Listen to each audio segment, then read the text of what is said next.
Olá, meus queridos amigos, eu sou o Richard Ribeiro, sejam bem-vindos a mais um Pipocast. Hoje a gente tá aqui pra falar de Mad Max Estrada da Fúria.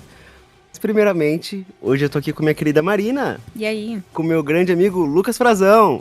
Que lindo dia pra falar desse filme, cara. Esse é o nosso primeiro Pipocast Action. Pra gente falar de filme de ação, não teria filme melhor pra gente começar do que Mad Max Estrada da Fúria.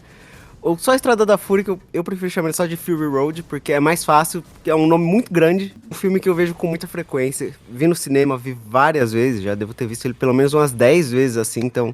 E aí eu queria começar então com você, Lucas. O que você tem pra falar de Mad Max Estrada da Fúria? Você quer que comece pela parte boa ou parte ruim? Vamos começar pelo bom, né? Cara, eu me lembro que quando eu fui ver esse filme, e eu tive o privilégio de ter assistido esse filme na Cinemark. Isso aqui não é jabá, é só um relato.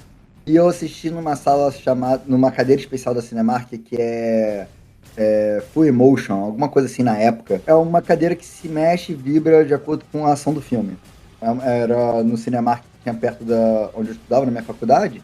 E alguns filmes, eles colocavam, filmes de ação principalmente, eles colocavam nessa... Tinha a sessão ali.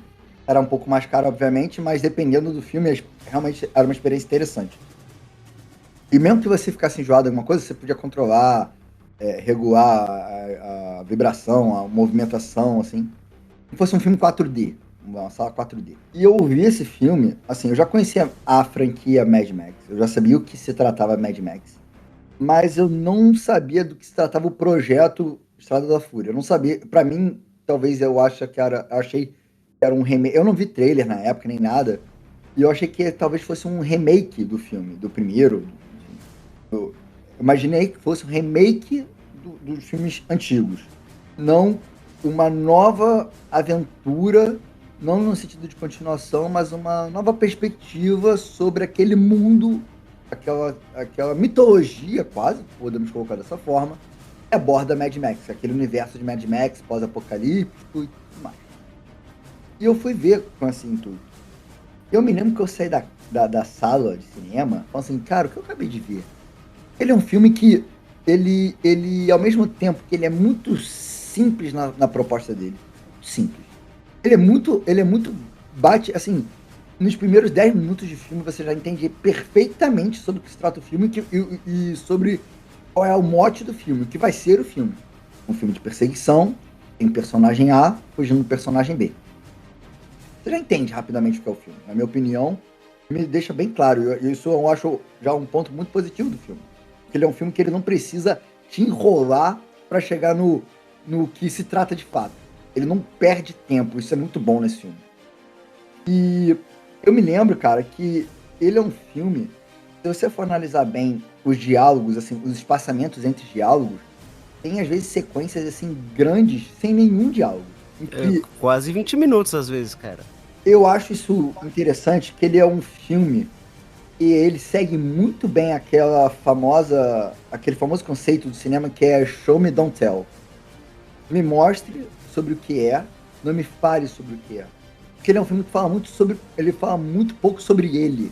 Ele não explica o que é aquele universo. Ele te mostra os personagens permeando aquele universo, eles interagindo naquele universo, e através daquelas interações você pesca as relações entre os personagens.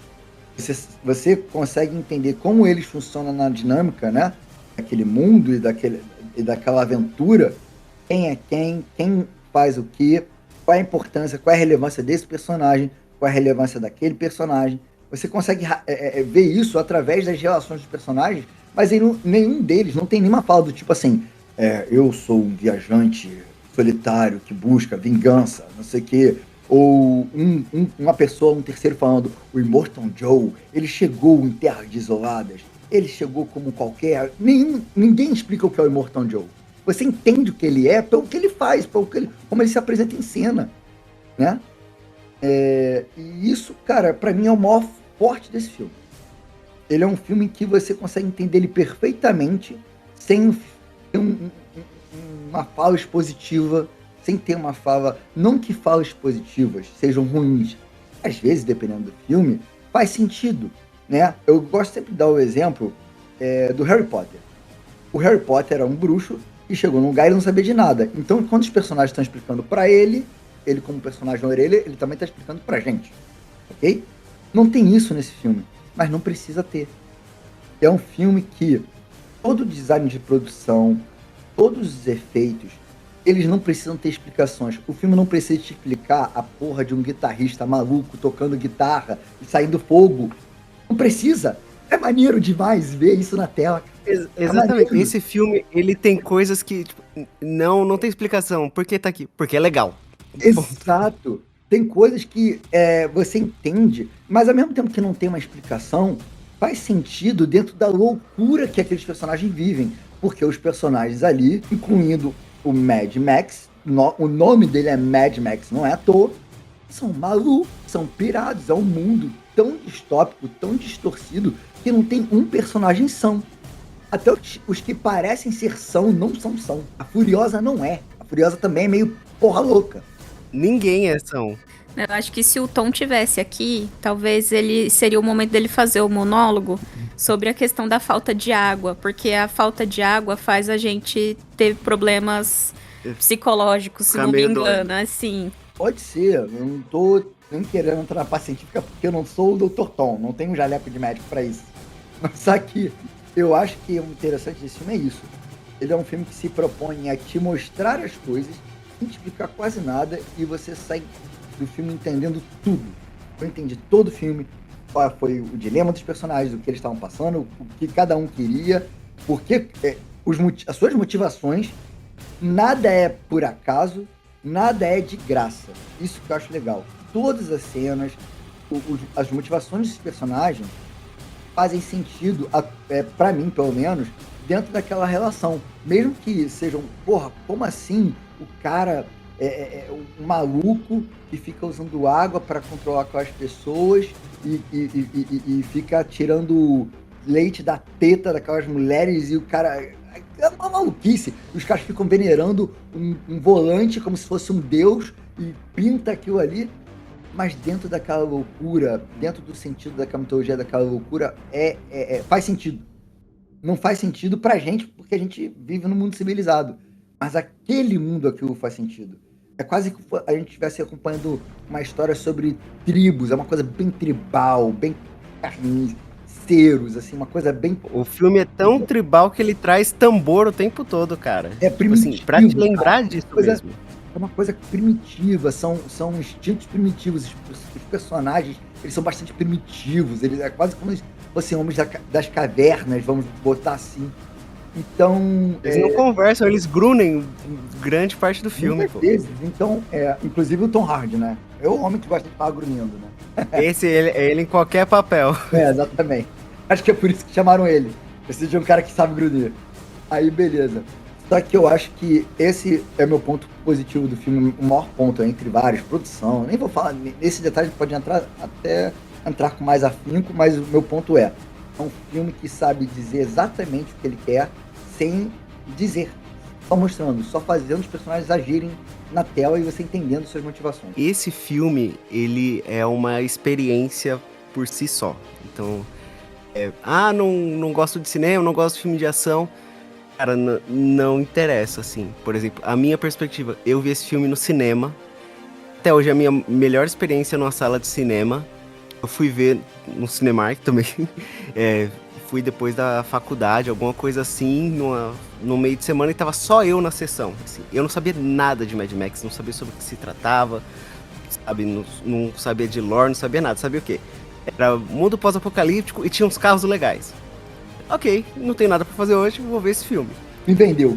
Aí, exatamente. Aí me deparo eu sozinho na sala de cinema, assim, que eu podia sentar onde eu quisesse, então tipo, fiquei bem perto, assim, da tela, sabe? E aí comecei a ver esse filme, cara, sem entender nada, assim, perdido. E aí o som, né, que o som no cinema tem todo aquele negócio desse binaural que ele vira e ele dá a volta, sabe? Eu fiquei imerso naquele filme de um jeito que eu não sei nem explicar a sensação, sabe? Tipo, eu tava absorvendo uma experiência sensorial que eu nunca consegui ter de novo, assim, com nenhum filme. Porque ele parece que ele é feito pra isso, sabe? Tipo assim, você não precisa saber de lore, você não precisa saber de universo. Quem é Mad Max? Não interessa quem é Mad Max. O próprio filme, ele não dá preocupação nenhuma pra isso. Ah, qual que é seu nome? Pra quem você quer saber meu nome? Entendeu? Tipo assim, não tem contexto nenhum pra isso, mas você ser jogado ali naquela perseguição com todos esses sons, sabe? O momento que aparece o guitarrista maluco, sabe? Saindo fogo da ponta da guitarra. Você fala assim, cara, o que eu tô assistindo, sabe? Eu não sei se eu começar a questionar, sabe, que universo é esse, ou se eu fico maravilhado com toda a loucura do que tá acontecendo, sabe? Eu não sei porque vocês ficam falando que não tem sentido o guitarrista. Ele é o bardo do time, ele tá lá pra animar as pessoas, é isso. Exatamente. E como anima, né? Porque assim... Sim, não cara, dá vontade de lutar, não dá vontade de correr atrás, só com o guitarrista ali. Qualquer um ia ter vontade de... Com certeza. Você fica investido numa história assim, tipo... Eu não tô ali pra ver o que a Furiosa quer, que ela tá fugindo. Eu tô ali pra ver onde essa história vai me levar, sabe? Tipo, o que esse filme tá querendo me mostrar. Eu acho que esse é o maior mérito dele, porque você fica intrigado, acompanhando, mas não pelos personagens, mas tipo assim, pode acontecer qualquer coisa. E isso é uma coisa que no cinema, principalmente, essa sensação do eu não sei o que pode acontecer, é uma coisa que te deixa muito grudado no filme, né? Por isso que filme de terror tem muito fã, porque você fica, cara, tá, o que vai acontecer agora, sabe? É sempre aquele negócio que você tá na ponta da cadeira, assim. E esse filme, ele faz isso assim, cara, como nenhum outro. Depois dele, fui ver os outros Mad Max. Cara, nenhum deles chega perto da experiência que é o Estrada da Fúria, assim, sabe? Esse filme, ele é impecável em muitos termos, assim, pra mim. Não só tecnicamente, né? Porque você vê os carros explodindo de verdade, peça voando, tudo que teve muito efeito prático na produção desse filme. Mas o elenco, por exemplo, o Nicholas Hoult, como o Knuckles, assim, eu acho que ele brilha nesse filme de um jeito que o personagem dele, pra mim, já ficou marcado na cultura pop. Ali, sabe, a cena jogando spray na boca, assim, eu morro, eu vivo, eu morro de novo. Ou é o contrário, eu vivo, eu morro, eu vivo de novo, sabe? E aquele what a day, what a lovely day, sabe? Então, tipo assim, esse filme, ele fala pouco, né? Os personagens falam pouco, mas quando fala, você fica marcado pelo que acontece. Então é um filme muito difícil de você esquecer dele, da experiência que era assistir ele. Né? Tanto que ele tem outras versões, tem a versão em preto e branco, né? Que é o Shining Chrome. E o filme continua lindo. É aquele filme que sempre aparece naquelas páginas, Every Frame is a Painting. O filme, ele é muito lindo, assim, sabe? Eu não sei nem explicar a sensação que... Você não precisa nem de som, em muitos momentos. Você só assiste o filme. Dá aquele negócio assim, cara, que composição, sabe? Já joguei todo o meu amor por esse filme pra fora. Eu também não conhecia Mad Max. Eu não assisti outros filmes além desse. A única coisa que eu sei é o jogo do Mad Max, que eu gostava porque tinha uns carros legais. Era isso. Que é baseado nesse filme, especificamente, o jogo. Boa exatamente. menção. O jogo do Mad Max é um jogo muito, muito legal, muito divertido. É muito bom mesmo o jogo, e é muito bem feito. Bom, a questão desse filme, eu acho que, assim, eu não sou o tipo de pessoa... Sou muito fã de filme de ação. Aliás, assim, eu gosto de diversos tipos de filme. Acho que o de ação, ele tá num dos últimos, assim, né, do tipo de filmes que eu gosto. Mas esse em específico é um filme que eu gosto bastante e eu já assisti ele mais de uma vez. Eu acho que ele é um filme muito legal pra trazer mesmo no Pipocast. Eu acho que tem alguns filmes que a gente fala aqui e quando eu vou escutar, né, nos episódios, eu escuto e dá vontade de assistir de novo, sabe? Da gente falar sobre isso e dar aquele ânimo pra gente assistir de novo o filme. E o que eu mais gosto é realmente da construção dos personagens, né, que a gente tem aqui. Então a gente tem alguns grupos ali de personagens e ele transmite realmente sem muitas falas, não existe muitas falas ali e também não mostra muita coisa além da estrada, né, que eles estão ali fugindo daquela situação. A gente sabe o que acontece com aqueles personagens. Então, a gente tem a Furiosa e a gente pensa talvez que ela é a mais forte, a personagem mais forte ali naquela situação, até mesmo por conta de todo no contexto ali da viagem, ela é sempre a mais ativa, a que luta, que dirige, etc. As outras meninas ficam ali escondidas. Ela fala, ficam escondidas e tudo mais. No meu ponto de vista, as meninas que estão ali, né, mais vulneráveis, pra mim, elas são os personagens mais fortes que tem no filme. Questão do contexto de onde elas estavam.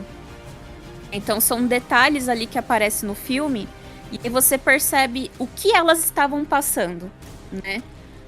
2 delas acho que estavam grávidas, né? Uma estava grávida há mais tempo, a outra tinha um bebê mais novo. E o contexto em que elas se encontravam era provavelmente de absoluto terror, né?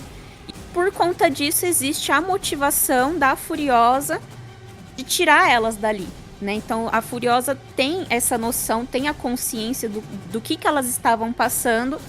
Isso motiva ela a fazer todo esse percurso, né?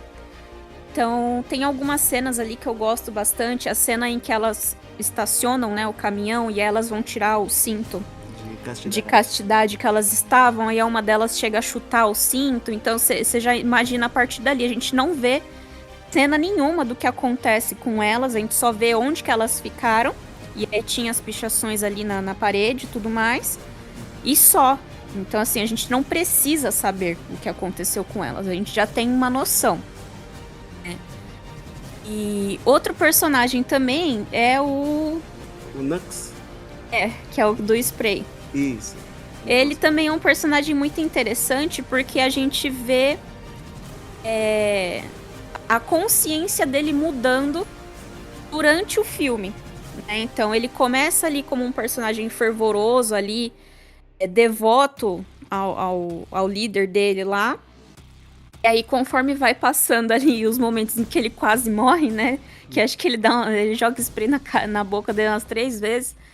Conforme vai passando, né? O filme vai mudando a consciência dele e você percebe ele tendo esse nível de consciência, né? Até ele acabar... No final, ele acabar se virando, né? Ele acaba ficando do outro lado.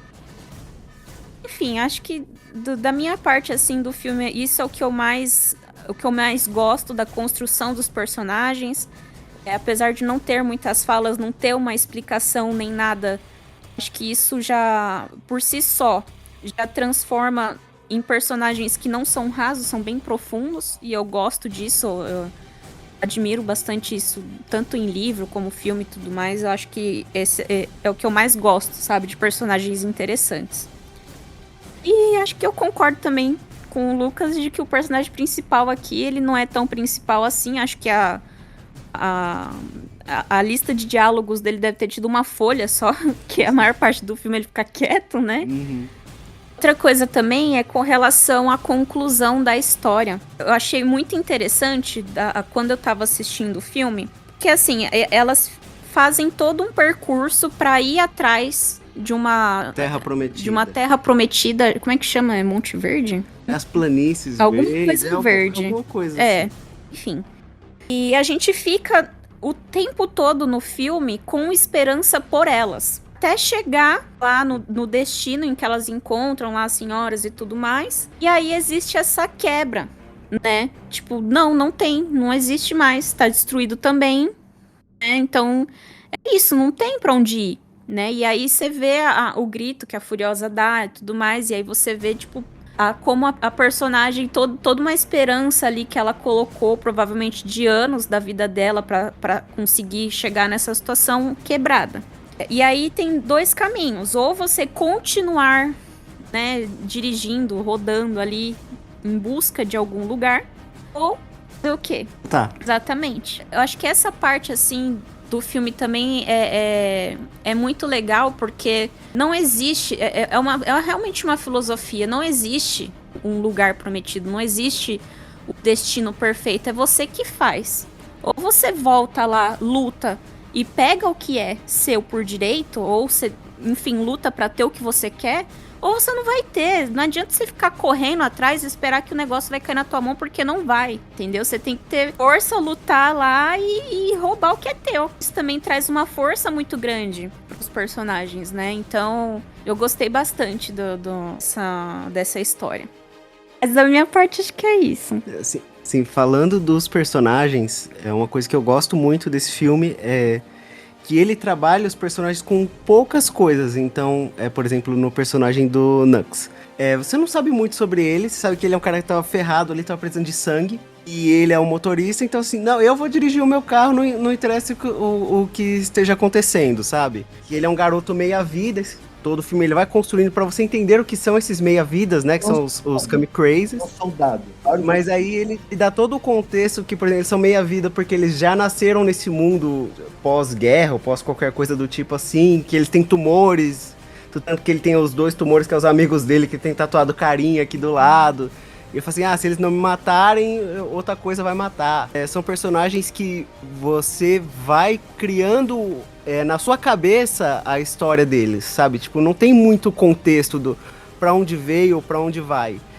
O filme, ele quer que você subentenda isso, vamos pôr assim, né? Mesma coisa como você falou das meninas que estão fugindo do Immortan Joe. Ele não te dá muito contexto. Ele fala assim, elas fugiram, elas eram escravas sexuais, e não tem nada pior do que isso, entendeu? Então é melhor morrer na estrada aí, tentando qualquer coisa. Além de escravas sexuais, pelo que eu entendo no contexto do filme, elas que faziam os meia-vida.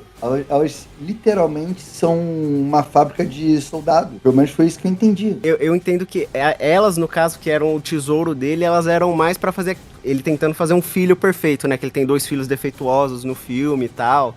E aí tem a cena que depois que uma delas morre, vai tirar o bebê e fala assim, ele era perfeito, sabe? E aí ele fica mais puto ainda. Então, assim, eu acho que tem todo esse contexto, assim, que você tem que parar e interpretar o filme. O filme, ele não vai te jogar na cara, falar assim, ele pegou minhas fazedoras de filhos perfeitos, sabe? Ou qualquer coisa do tipo. Tudo pra você sentar, sabe? Experienciar e falar assim, caramba, é isso que o filme tá querendo me contar, sabe? Ele tem uma coisa que eu gosto também desse filme, e eu acho legal que ele passa a sensação, se você for ver e abrindo o leque do filme, de que o que você está vendo naquele momento, que aquele recorte, ele não é como se fosse a luta pelo universo e controle do mundo Mad Max. Não é isso, porque tem a fase ali, era, acho que o Vale da Água, alguma coisa assim, né?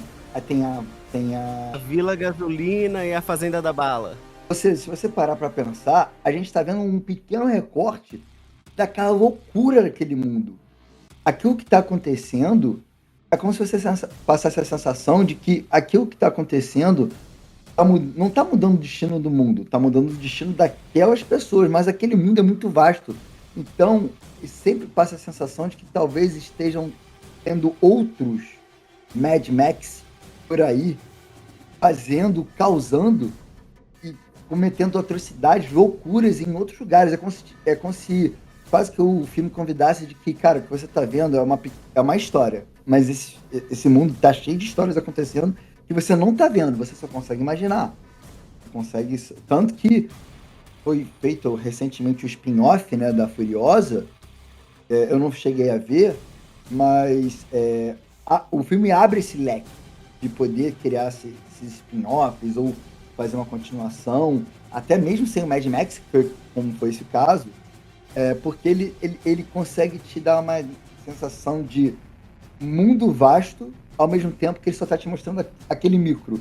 Mas você sabe que tem um macro. Sim, mas apesar de tudo isso, eu acho que o legal desse filme é o micro, e não o macro, sabe? Tipo Sim. assim, esse mundo ser Mas um plano de fundo, eu acho legal. Mas acho que ter o macro também dá um gostinho a mais nesse filme. Com certeza. O meu ponto aqui é que eu não quero ver mais histórias nesse macro, entendeu? Tipo, não preciso revisitar esse universo.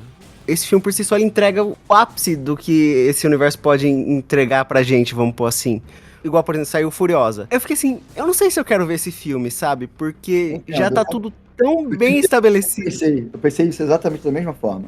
Exatamente. Eu fiquei assim, cara, eu já gosto tanto dos personagens, eu já gosto tanto do filme, o universo já tá tão concluído, sabe? Tudo tão perfeito que eu não quero revisitar essa história. Outro detalhe, Richard, não é a Charlize Theron. Mas a Anya Taylor-Joy é uma excelente atriz, mas ela não é a Charlize Mas ela Theron. não é a Charlize, meu amigo. Ela não é a Charlize. Aquela mulher, que mulher? Até careca a mulher causa, cara. Suja de graxa. Sem o braço. A make dela arrasou. Isso é uma A parte... maquiagem de guerra dela. Isso é uma coisa que eu acho que também é legal a gente debater sobre a parte de produção do filme, figurino, a produção visual desse filme, que é um filme que é incontestável a qualidade de produção dele, em todos os sentidos. Fotografia, figurino. Eu acho legal como que a maquiagem e o figurino dos personagens, eles transpassam a ideia que os personagens têm que passar. A Furiosa é uma guerreira, então ela tem a graxa na cara, que é como se fosse uma pintura de guerreira. A falta do braço dela dá uma sensação de cicatriz de guerra. O Immortal Joe usar aquela armadura e ele ter aquela juba de leão que chama atenção, como se fosse o alfa da coisa. Nada por acaso, sabe? O Nux ser aquele magricela fragilizado para passar essa sensação de um ser fragilizado, quebrado, Doente, né? doente, sabe? As mulheres, né, as fugitivas, elas serem quase que modelos da Victoria's Secret para passar aquele ar de pureza, de que naquele mundo distópico e distorcido, elas são um tesouro porque elas são puras, porque elas são limpas, sabe? Então, assim, tudo A questão da perfeição que ele estava buscando, inclusive, para os Exato. filhos, né? De ter filhos perfeitos, né? Exato, e toda essa estética desses personagens, como eles transpassam tudo que eles têm que passar em conceito e em ideia, o propósito que eles querem alcançar dentro do filme, fotografia. O filme é perfeito em vários sentidos, mas ele tem só um defeito. E temos que botar esse elefante na sala, porque o defeito do filme é justamente o título dele, o Mad Max. Fico incomodado, de certa forma, do protagonista do filme. Ele é o protagonista, o nome dele é o título do filme, o subtítulo é Estrada da Fúria, o título é Mad Max. Ser um personagem tão irrelevante, e não só irrelevante na questão de propósito, porque ele não tem um propósito. Todos os personagens, eles estão ali por algum motivo. O Mad Max, ele não tá ali ele é literalmente um cara que tava de passagem, pô. Ele é um cara que caiu no meio dessa treta e se viu ali e tem que fazer alguma coisa que eu já tô aqui, né? Se fosse assim, pelo menos que ele tivesse um pouco mais de peso e que as escolhas dele tivessem um pouco mais de relevância. Em nenhum momento as escolhas deles ou as ações dele conduzem o filme. Não é ele que decide voltar para, como se diz, Aí é ele. Aí é ele. A única decisão importante dele não, é ele essa dá no final. ideia, cara. Ele decide, ele fala assim, olha... Ele dá fala assim, ideia olha, e aí o povo compra, é isso. exatamente. Ele só fala assim, cara, olha só, eu acho que o único jeito é voltar. Mas ele não é como se fosse assim... Ou você volta, ou você anda 100 dias pra aquela direção ali que não tem nada e não vai ter nada. Ele meio que usou a sensatez. Mas assim, mesmo assim, eu acho muito pouco pro protagonista do filme. Até na parte de ação, eu sinto que faltou algumas ações, cara, dele, assim, dele ter mais cenas até de ação. Cara, a maior parte da ação ele tá amarrado. Sim, com certeza. A ação quem faz é os Kami Crazy e os carros mesmo pulando pra lá e pra cá, a Furiosa Eu atirando. gostei das cenas de ação dele, que ele tá amarrado. Achei que teve uma dinâmica legal. E olha que que nem eu falei, eu não sou fã de filme de ação. Mas eu achei que teve uma dinâmica legal. Assim, eu acho que ele funciona muito mais quando ele tá amarrado, que aí ele não, minha cabeça, que não sei o que, ou então o Nuxon joga ele lá atrás pra fazer o contrapeso porque o pneu estourou, do que quando ele tá solto. Exato, mas vocês não concordam que é muito pouco pro cara que literalmente carrega o nome do filme? Eu acho que é pouco. Com certeza. Eu acho que é pouco. Se esse filme, o Estrada da Fúria, se chamasse Furiosa, aí sim. Aí talvez o filme, a perspectiva sobre ele seria...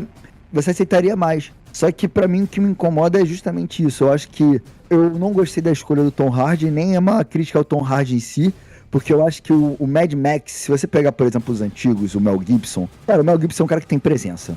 em cena. Não, e o Mel Gibson é um excelente ator, né? Não, ele tem O Tom presença. Hardy tem discussões. Cara, o Mel Gibson, ele tem presença. As cenas com ele sabe fazer passar a ideia de que, meu irmão, eu sou o protagonista do filme. E você não tem dúvida sobre isso. Não falo só do Mad Max, mas praticamente todos os filmes dele. Ele é um ator que tem muita presença. Ao meu ver, pelo menos. O Tom Hardy não tem essa presença. Ele não tem a presença que um personagem como o Mad Max do Mel Gibson tinha. Acho que foi uma escolha errônea, na minha opinião. Eu acho que poderiam ter pego um ator com um pouco mais de presença. Isso, pelo menos, eu acho que diminuiria o fato de que o problema nem é o Tom Hardy mais, mas também a questão do texto, da direção. A direção, muitas vezes, esquece do Mad Max, cara. Tem cenas de ações e sequências inteiras que o Mad Max quase não aparece, se você parar pra pensar. Ele só aparece máximo dirigindo um carro ali, pá, mas você não vê a ação sendo concluída com ele. Ele tá lá. É como se, assim, várias coisas estão acontecendo. Ele tá lá. Se você tirar ele da história, se você tirar ele daqueles momentos, se você fizer esse exercício, a história se conduziria quase que da mesma forma. O filme continua, assim, ele tá ali a en passant, tipo assim, ele tá no meio da situação, ele é vamos pôr assim, o orelha ali, porque ele foi jogado nessa situação sem motivo, sem entender como ele foi parar nessa situação.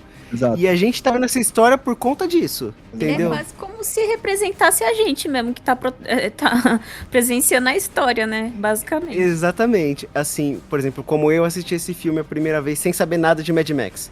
Eu tava igual ele, perdido, assim, cara, o que tá acontecendo, sabe? Que loucura é essa pra lá e pra cá? Eu acho que essa é a ideia que ele queria trazer com o Mad Max nesse filme. A questão, eu concordo com você, tipo assim, se esse filme não se chamasse Mad Max, se esse filme se chamasse Estrada da Fúria, A Estrada da Fúria. o problema teria morrido. Que é o universo de Mad Max, né? Acho que é... Ele queria vender com a franquia que ele já tinha, né?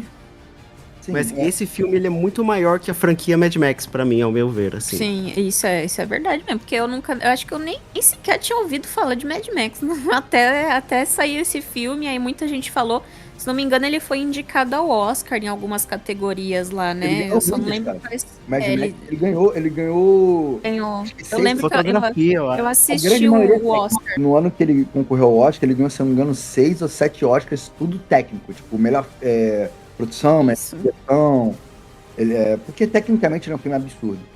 E obviamente que, assim, eu já tinha visto Mad Max antes desse filme.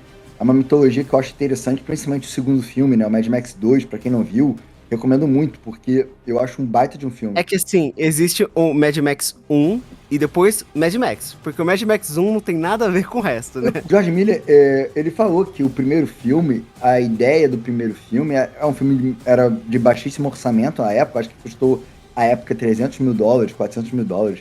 Tipo, e o segundo filme é tipo $6 milhões, é muito maior do que o orçamento do primeiro filme. Então, também tem essa questão, era um filme de baixo orçamento, então ele trabalhou com o que ele tinha. Mas realmente, o segundo filme ele e o primeiro quase que parecem coisas distintas. Tem conexões, mas são coisas distintas. E eu gosto de como ele pegou toda a concepção que tinha no segundo e também no terceiro do Cúpula do Trovão, que também é um bom filme. Muita gente não acha, mas eu acho um ótimo filme. Ele pegou aquele conceito de mundo distorcido e no Estrada da Fúria ele só ampliou. Ele deu mais peso. Ele deu mais corpo, mais densidade. Né? E eu acho que quem for assistir esse filme, por exemplo, uma pessoa que viu os filmes antigos, né, e foi ver depois o Estrada da Fúria, eu não duvido que essa pessoa pode talvez ter saído decepcionada, justamente pelo Mad Max ser, assim, um personagem, eu não vou falar irrelevante, mas sem o peso que um protagonista de um filme desse de ação deveria ter. Quando você vai ver o Rambo na porra do cinema, pode ser um filme bom ou ruim, mas você não vai ver o Rambo, o cara que tem o nome do filme, ser descartável, sabe? Ou ser um personagem que não tem peso, sabe? Entendeu o que eu quero dizer? Quando você vai ver MacGyver, quando você vai ver Naruto, o Naruto é ele que move o trama, pô. O título, assim, quando o título do filme é o nome do personagem, aquele personagem tem que ter peso pro filme. Senão não faz sentido ter o personagem em si. Sabe? Senão quase que vira, é o que a Marina falou, mais um marketing do peso do nome do personagem do que realmente o personagem ter relevância pro filme. Pra mim é isso, porque, por exemplo, ele pega todo aquele universo do Mad Max e fala assim, tá, aqui é como esse universo eu queria que ele fosse, né? Essa é a impressão que eu tenho do George Miller. O filme que eu sempre quis fazer é esse aqui, ó, esse é o universo, e isso é o que a tecnologia e a falta de orçamento me impedia de fazer.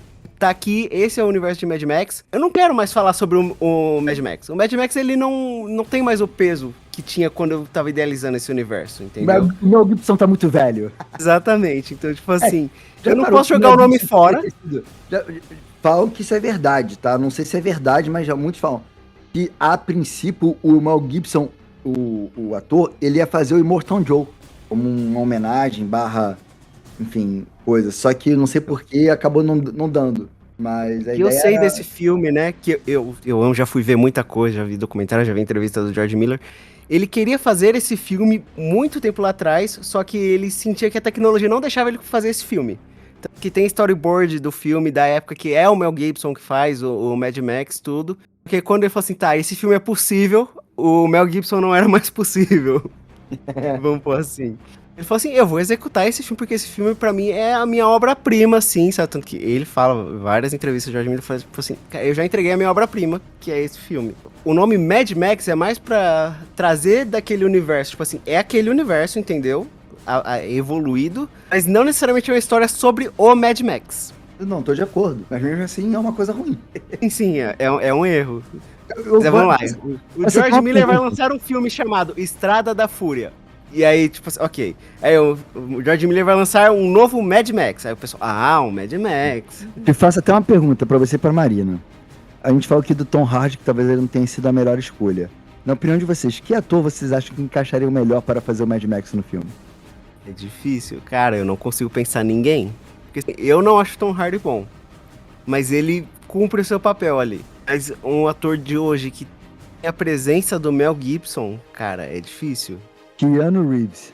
Não, não. O Keanu Reeves, ele é muito carismático, cara, mas ele é um... Só joguei aqui. Ele é um ator terrível, cara, assim.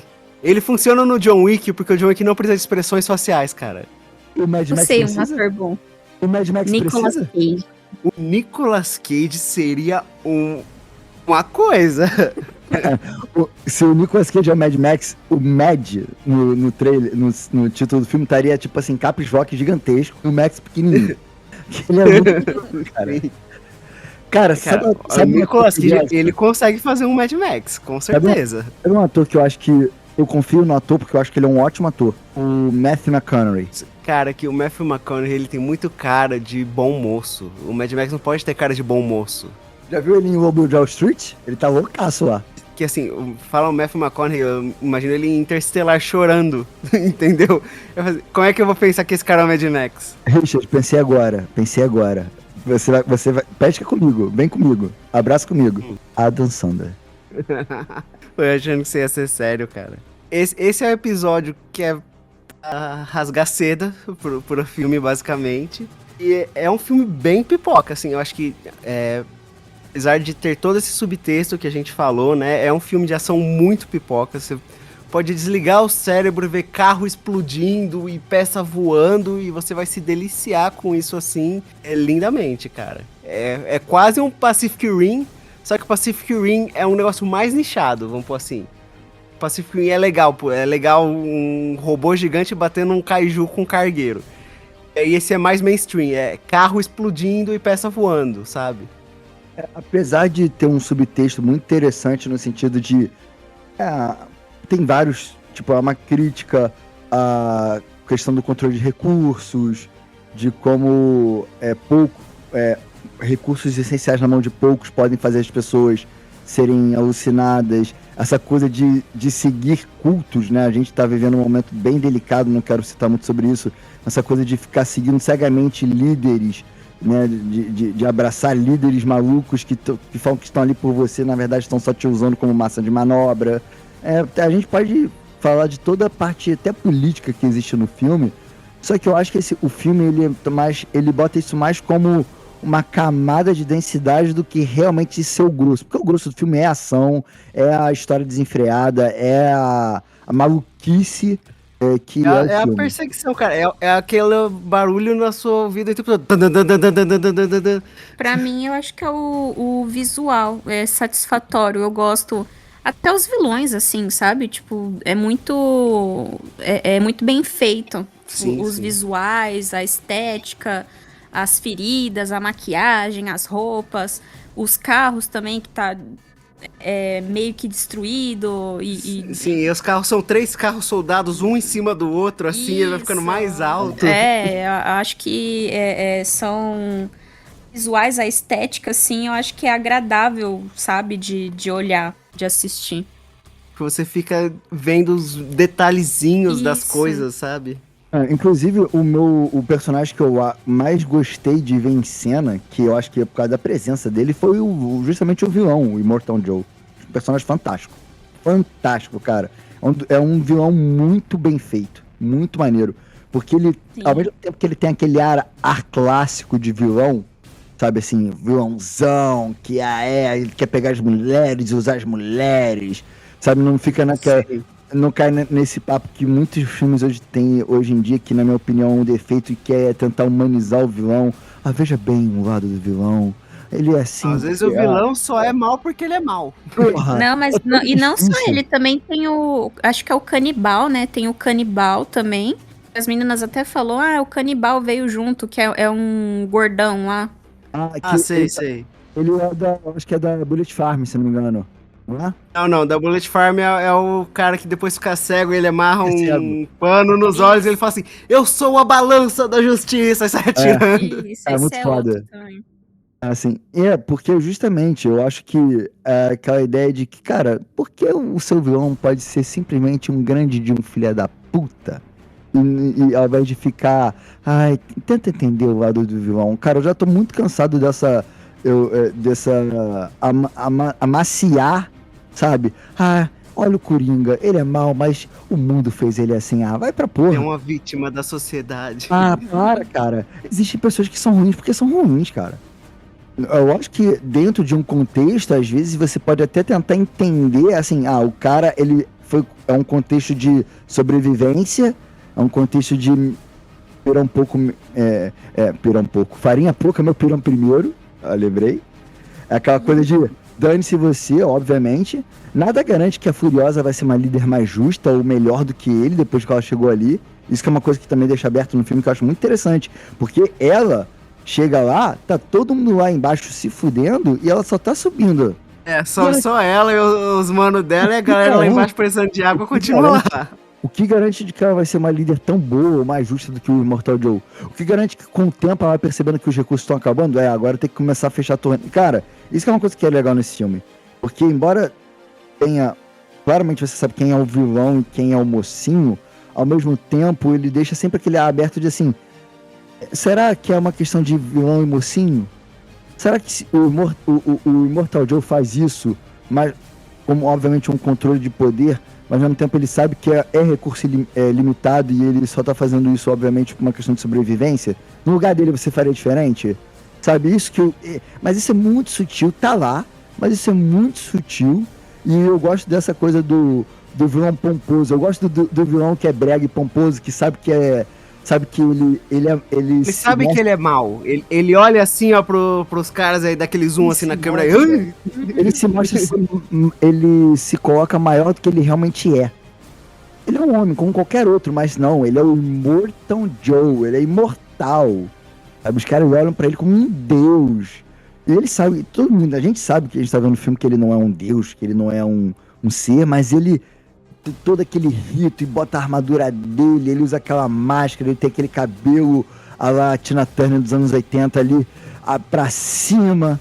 Eu gosto disso, eu gosto dessa presença.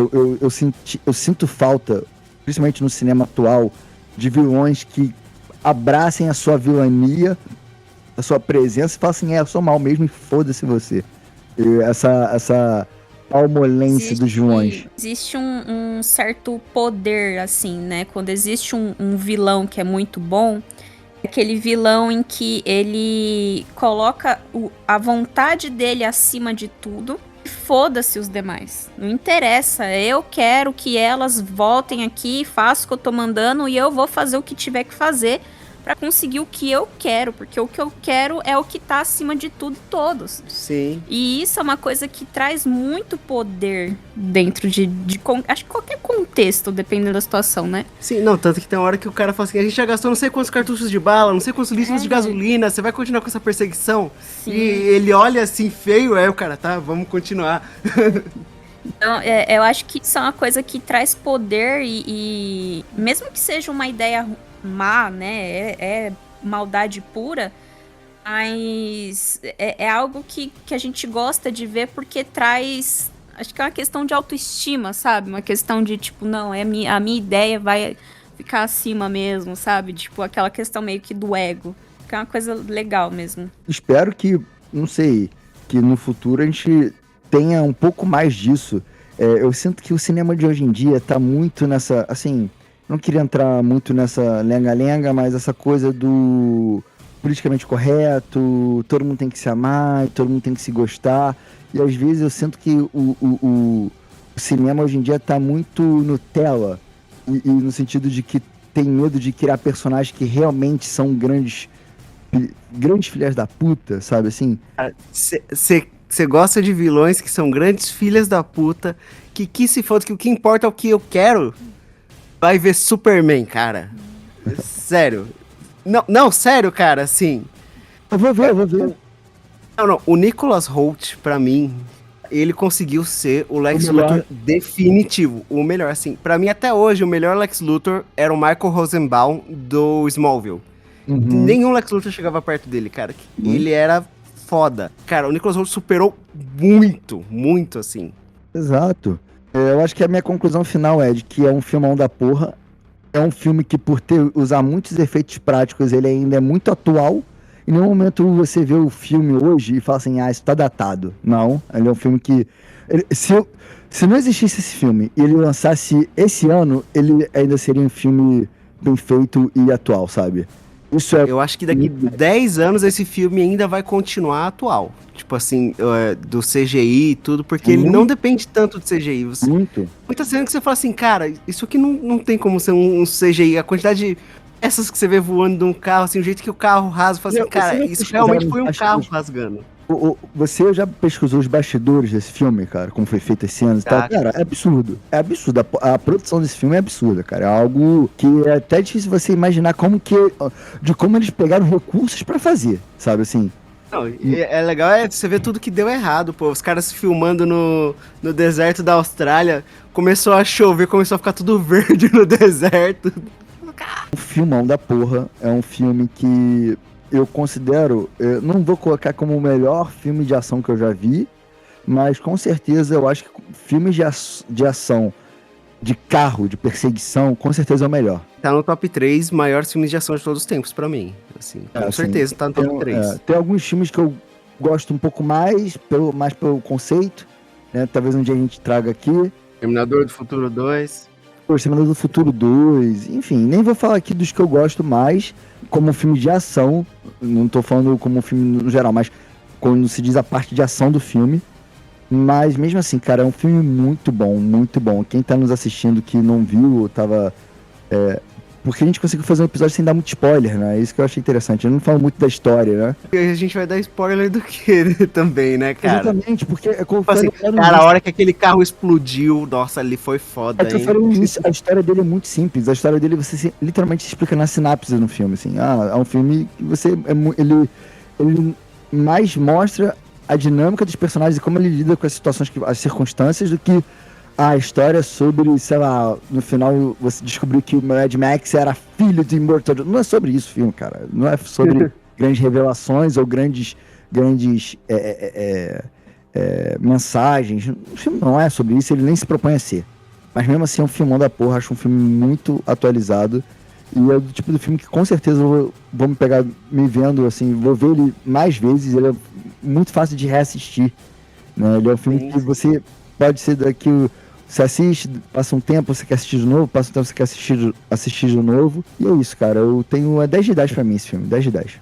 Pra mim, com certeza, também é 10 de 10. É um dos filmes de ação que eu mais gosto, assim, da vida. É um filme que eu prefiro reassistir ele 3 vezes antes de pensar em ver Furiosa, porque, assim, não que Furiosa seja ruim, porque eu não sei, eu não vi, mas esse filme, ele é tão fechado em si só, assim, sabe, que não preciso de mais, sabe? Como eu já dei toda a explicação aqui antes. Esse filme, ele é um deleite visual, ele é um deleite em enredo, ele é um deleite sonoro, assim, cara. Cara, a trilha sonora desse filme é uma coisa de outro mundo, assim. Como eu falei, até hoje é a minha melhor experiência numa sala de cinema, porque eu tava imerso, assim, cara, eu entrei no filme. Essa é a sensação que eu tive. Então, assim, não tem como não gostar desse filme. Mesmo vendo em casa hoje em dia, cara, é incrível esse filme, ele é muito bom.